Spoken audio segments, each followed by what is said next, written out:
দেখো আকাশটা কত সুন্দর, তার সাথে এই যে পাহাড়ি অঞ্চলের জায়গা, জঙ্গল হয়ে আছে বৃষ্টি হওয়াতে। একটা সময় আমরা যখন ছোট ছিলাম এইসব দিকে আসা যাইতো না, কারণ হ্যাঁ এটা তো আমার নানার বাড়ি, এটা তো যখন আমার ঘর ছিল বিক্রি করে দিছে দেখে না। হ্যাঁ নানুর ঘর এটা, এটা বিক্রি করে দিছে, কিন্তু তারপরেও আরো বহুত আছে। মানে একজন আর কি, একজনে বিক্রি করছে, আর একজন আরো তো কত আছে, একটুখানি বিক্রি করে দিছে। ওই যে আকাশটা কত সুন্দর, এই যে দেখো জঙ্গল আর জঙ্গল, জঙ্গল আর জঙ্গল, জঙ্গল মে বলি বলি কুকু। আরে এখানে জগৎ তো থাকতে পারে। বাবারে আমি জোকের যে ডরান ডরাই, এ মুরগি, ও মুরগি কেমন আছো? আই তোমাদের এইদিকে বেড়াতে আসছি। পেয়ারা গাছ দেখো, এগুলো তো বাসার বাইরে, কিন্তু এগুলা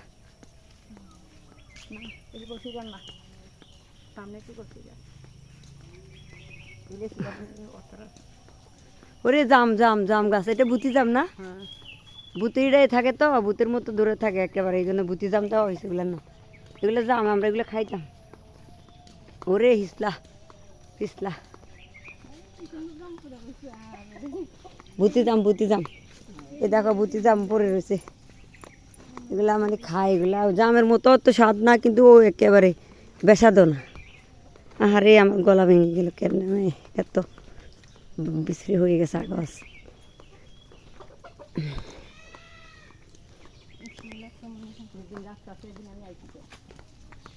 দেখো পাহাড়ি অঞ্চলে লাকড়ি লাকড়ি লাকড়ি লাকড়ি লাকড়ি। এখানে একটা ইয়ে গাছ, সুপারি গাছ, এটা না না এটা কি খেজুর গাছ। গিরে এই গাছে বেশি একটা কাঁঠাল ধরে নাই তো। মুরগি,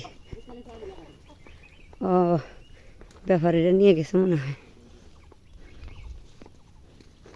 এই লেসু গাছ দেখো কত জাপটি দিয়ে, ওয়ালাইকুম সালাম।